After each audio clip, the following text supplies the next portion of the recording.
Ultraman Tiga, Dinah, and Gaia Fanary.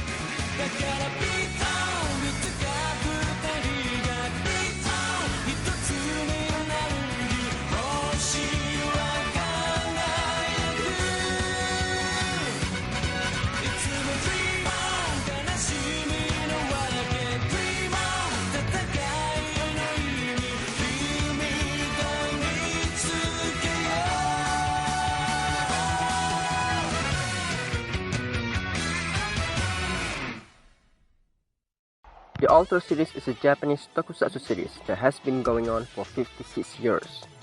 The first series was produced back in July 17, 1966, simply titled Ultraman. Since then, countless sequels have been made following various Ultraman in their standalone series.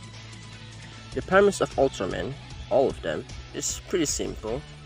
Kaijus came to destroy the Earth defense team tries to stop it, but fails. When all hope is lost, Ultraman came to the rescue and beats all the Kaijus.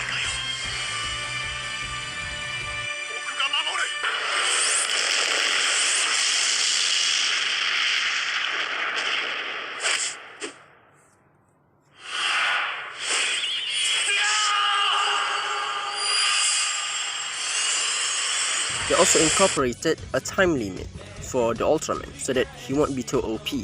Because of this, Ultraman have to become one with the human host from the Earth defense team because he can't be in his Ultra form for more than 3 minutes on Earth.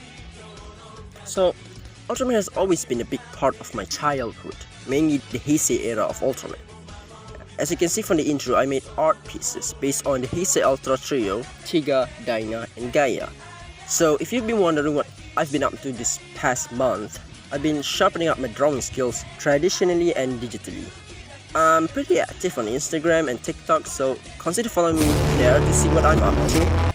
At some point, I decided to draw Spider-Man, all 3 of them. Following the release of No Way Home, the sight of 3 of them together still boggles my mind to this very day. I may not be too crazy about the plot in the movie, and I did make a video criticizing it, as you can see here. But the banter between the 3 of them are definitely the highlights of the movie for me.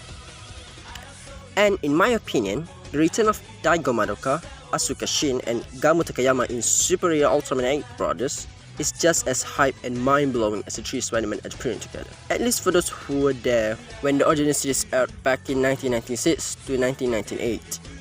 You see, I was born in 2002. I wasn't there to watch the shows when they originally aired.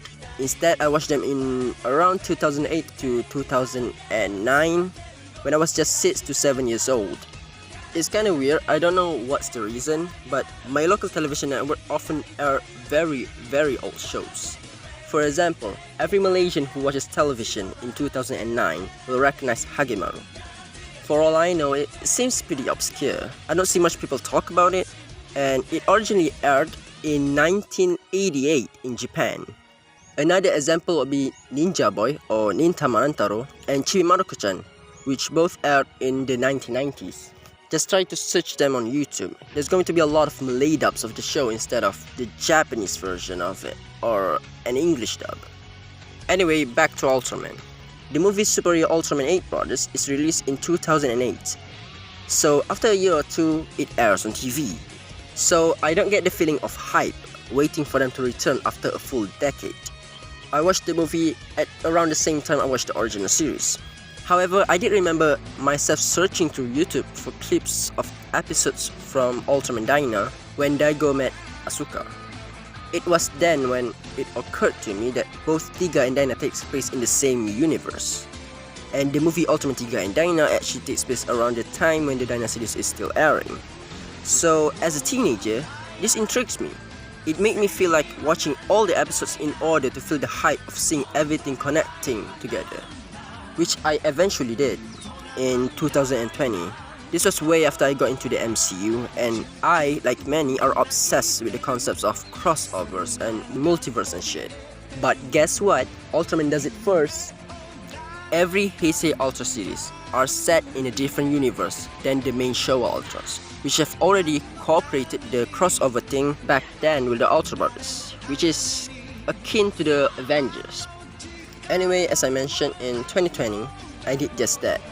I watched all of the series, Tiga, Dyna, Gaia, and I also watched the movies, you know, the one that ties into Tiga and Dyna, and the movie Final Odyssey, which is kind of an epilogue to Ultraman Tiga. And I also watched the Ultraman Gaia sequel, which features Tiga and Dyna in it. Anyway, I discovered a lot of Easter eggs and references. Gaia is the odd one here, because Tiga and Dyna is set in the same universe, but Gaia is its own separate universe. But after the weird crossover in Ultraman Gaia battle in hyperspace, they basically become the Heisei era trio. Every time there's a crossover, you'll see the three of them fighting alongside one another. Superior Ultraman 8 Brothers is actually the first time you see all the Ultra hosts acting together. They also bring a lot of the original cast. Actually, they basically brought all of them.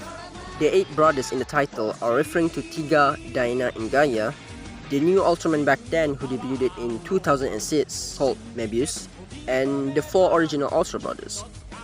All of the original actors returning to their roles. Even their love interests show up. Anyway, thank you for listening to my long rambling about Ultraman. I felt like it's a shame that there's barely a channel doing discussions about this long-running series. The only one I know is Maz Archive. His video on Ultraman Mebius is easily one of my favorites. Like, come on! It should be a channel like New Rockstars going through the Easter eggs and nods in the Ultra series. No? If not... Fine. I'll do it myself. Anyway, thanks for watching, subscribe, click the notification bell thingy, and bye.